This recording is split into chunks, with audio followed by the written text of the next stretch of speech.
Paul, thanks for joining us this morning. How are we with injuries after last Saturday's game? Listen, I won't. Probably best not to discuss too many. We've got one or two lads that probably won't make the game, but that's been a sequence of events that's been quite regular all season, hasn't it? You know, the injuries seem to just, follow a pattern of, getting no continuation or consistency in selections or picking players. So it is what it is. It's obviously with 3 games to go.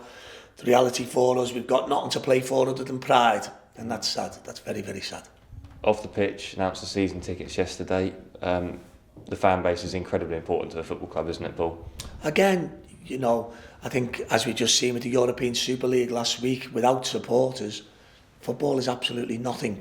For Ipswich Town fans today, as you can imagine, for our owners coming in, they'll have probably been a bit disappointed with the team's results, naturally, and quite rightly so. For our supporters, who are probably ingrained in disappointment now, the reality for us to try and get a campaign going on the back of what we're actually doing will be difficult, and we all get that.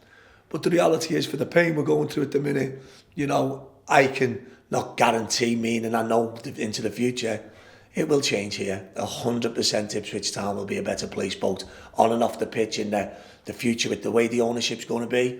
And for the supporters then, the reality is, when the team starts progressing on the pitch like it should be, not at the minute, it's not doing that, but it will do that. I'm sure the season tickets will be a lot more, saleable, as they say.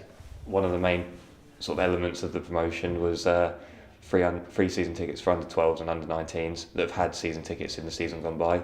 Is that important to get the younger generation on board? It's no different than all. Liverpool fans, and sorry to harp on, we went a long, long time without winning the league again. Mm-hmm. And that's a generation of supporters. Yeah. So one generation only knows success, the next generation doesn't. Mm-hmm. For Ipswich Town supporters, it's supporting your teams. It's an honour. It's a pride. It's a historical. It's a town thing. It's a city thing.